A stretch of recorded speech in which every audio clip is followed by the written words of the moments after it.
Bonjour tout le monde, bienvenue sur Entrée de Live, on va s'attaquer à une nouvelle vidéo critique sur le film Les Nouveaux Mutants.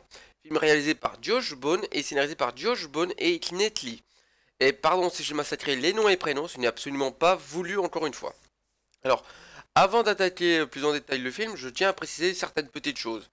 Alors, pour commencer, je tiens à préciser que Josh Boone, c'est un réal qui vient de vraiment... de monter à fond dans mon estime. Bon, il avait rien fait d'avant, quasiment, mais là, il a fait un petit bond parce que, j'explique, avec son film Les Nouveaux Mutants, ce mec a littéralement plus tenu toutes les promesses faites par Disney que Disney l'a fait en 7 ans, facilement. Que j'explique, dans son film, il traite donc de personnages féminins forts, il traite de relations homosexuelles parfaitement assumées, etc. Il parle aussi d'indépendance, enfin, toutes les promesses que Disney a fait, eh ben le mec il le fait tout en un seul film. Sachant que Disney n'en a tenu quasiment aucune. Et je comprends que du coup, bah ils ont pas trop voulu montrer ce film-là, hein, Disney, parce qu'ils l'ont beaucoup retardé. En même temps, tu m'étonnes, le film leur fout la honte à lui tout seul, quoi. Enfin bref, voilà, je voulais absolument souligner ça. Et alors, aussi, un dernier point, parce que c'est un point qui m'est énormément revenu à mes oreilles, c'est une critique que le film a beaucoup reçue et que je trouve totalement injustifiée, c'est que beaucoup disent que le film a été fait pour des adolescents. Alors déjà, bah... En même temps, les X-Men ont toujours eu ont toujours traité deux sujets principaux, hein, c'est-à-dire le racisme et les problèmes liés à l'adolescence. Donc en soi, qui vise un public adolescent... bah déjà d'un, il n'y a aucun problème à ça, et de plus, bah le film l'assume. Il le montre parfaitement, parce que je veux dire, tous les personnages principaux ne sont que des adolescents. Le seul personnage adulte, c'est le méchant. Donc je pense que oui, c'est parfaitement voulu et assumé, ce côté qu'on cible un peu les ados. Et en plus, putain, je vois pas de quoi on se plaint, parce que pour une fois qu'il y a un film qui veut cibler les ados sans les prendre pour des cons, hein, comme par exemple... Hunger Games, Twilight, ou je ne sais pas quelle connerie de 50 degrés, enfin voilà, toutes ces merdes là. Non, moi je suis très content qu'il y ait enfin un film pour adolescents, mais d'un niveau très correct. Donc voilà, je comprends pas pourquoi les gens l'ont critiqué là-dessus. Bref, attaquons le film maintenant. Donc, petit résumé du film, on suit donc la jeune Danielle Moonstar, donc interprétée par la jeune actrice Blood Hunt, très perturbée après le décès de son père et des habitants de sa réserve suite à un étrange événement durant lequel elle perd conscience et revient à elle dans un étrange institut où elle apprend qu'elle est une jeune mutante et qu'elle restera enfermée sur place avec d'autres jeunes mutants jusqu'à qu'elle soit capable de ne plus être une menace pour elle ainsi que pour la société. Mais il y a d'étranges choses qui se produisent dans l'institut et qui sont pour certains liées à l'institut même. Donc voilà le speech de départ. Alors sinon, qu'est-ce qu'on peut noter? Bah, dans le film, ils ont fait une très bonne adaptation des personnages, comme par exemple enlever la tenue initiale du personnage de Daniel qui tenait seulement tout cliché raciste, et en plus de ça, ils ont revisité ses pouvoirs de sorte à ce que ça colle parfaitement au film. Donc c'est vraiment que du bon, quoi. Parce que vraiment, allez voir, taper Comics Marvel, Daniela Moonstar, vous allez voir, mais sa tenue, c'est horrible comme elle est raciste, quoi. Et sinon, on peut aussi noter la réécriture du personnage de Magic, hein, donc Iliana Rasputina, qui là sert à aborder déjà un sujet très lourd, qui est donc les conséquences suite à tes abus durant l'enfance, et chez qui on retrouve aussi tes éléments du personnage de Katy Pryde. Donc la fameuse peluche de Loki qui permet d'approfondir le personnage. Et d'ailleurs, je tiens à vraiment féliciter le travail qu'ils ont fait parce que voilà, ça reste un film de super-héros qui aborde de manière très propre, très posée, justement le fait des traumas de l'enfance, vraiment dans une certaine subtilité par rapport au genre du film. Vraiment très belle écriture. Sinon, la relation amoureuse mise en avant dans le film, hein, donc, qui est donc de Daniela et de Rand Sinclair alias Felina. Alors pour préciser pour ceux qui n'auraient pas vu le film, c'est une romance entre deux jeunes femmes. Prends ça dans ta dent, Disney. Donc en plus de ça, cette romance sert à faire avancer l'histoire et à créer de l'attachement entre les personnages et à les faire évoluer. C'est pas une bête romance à la con qu'on met comme dans certains films, genre les Transformers et compagnie, juste pour correspondre au standard américain. Là non, cette relation sert réellement à quelque chose, elle apporte quelque chose au film, elle soutient le scénario. Et ça, c'est tellement rare que j'avais très envie de le souligner, ça. Sinon, d'ailleurs, toujours dans les faits remarquables, ben, le jeu des acteurs est superbe et l'écriture des personnages est parfaitement dosée, tu vois, parce que chacun des 5 personnages que nous suivons ont leur propre vécu, ont leur propre trauma, leur propre façon d'aborder et de vivre avec leur pouvoir. Parce que par exemple, bah, Daniela Moonstar, enfin Daniel Moonstar, pardon, bah, elle a encore du mal parce qu'elle sait pas encore à quoi correspond son pouvoir et elle en a un peu peur. De l'autre côté, bah, on a Iliana Rasputina qui, elle, l'assume pleinement, se considère même comme la mutante la plus puissante de l'Institut. On a Rand Sinclair qui, elle, est une jeune fille profondément chrétienne et qui a vraiment un mal par rapport à ça. D'ailleurs, elle a été horriblement maltraitée par le prêtre de son village à cause de ça. Enfin, bref, tous les 5 personnages sont ultra bien écrits. Vraiment, j'ai été épaté, quoi. Et sinon, bah, toujours dans l'écriture, un truc que j'ai beaucoup aimé aussi, c'est que l'ambiance horrifique est assez bien maîtrisée. Et de façon subtile en plus.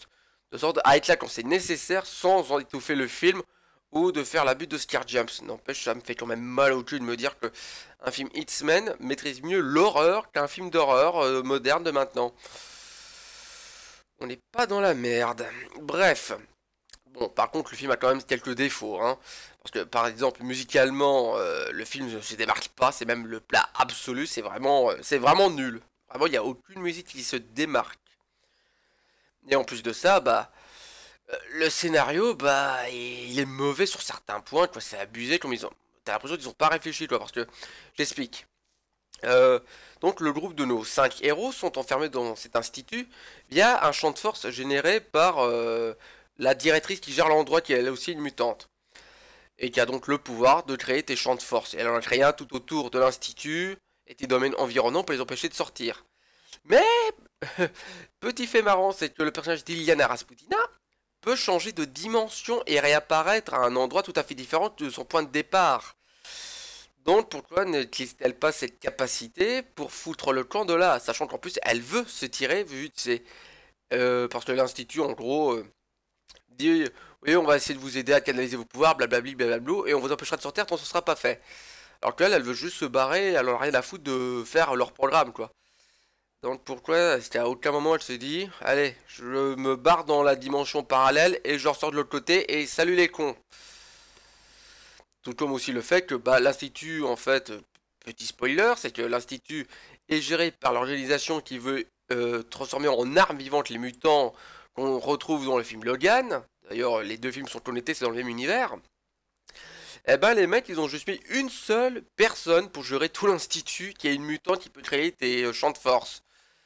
Mais sinon, il n'y a aucun garde, il n'y a aucun infirmier, il n'y a aucun agent de sécurité, il y a juste 7 femmes pour gérer 5 ados mutants, dont une dont on ignore les pouvoirs et l'étendue des pouvoirs.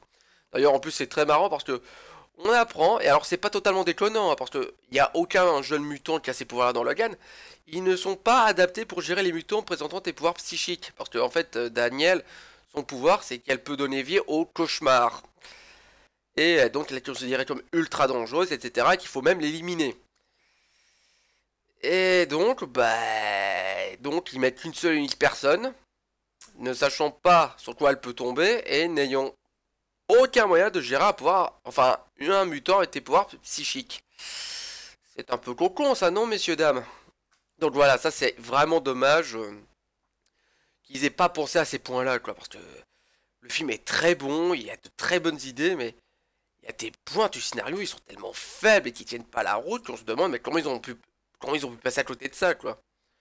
Et sinon bah le dernier point que je voulais souligner bah c'est cool d'avoir un film Hitman qui mise pas sur des mutants ultra connus quoi, parce que je veux dire, les Hitman on s'est tapé presque 2 reboots et on va encore s'en taper un dans 2 3 ans avec la reprise de Disney. Et à chaque fois, c'était des mutants ultra connus, tu vois. Genre, je veux dire, on a eu Logan, on a eu des reprises de Magneto, de Professeur Xavier, de Cyclope, de Jean Grey, de Diablo, enfin, tous les gros mutants connus ont été repris 40 milliards de fois dans tous les films. Et on en découvre très peu qui sont inconnus. Et encore, et ceux qui sont pas vraiment les plus affichés sont quand même bien connus, quoi. Genre Caleb et compagnie.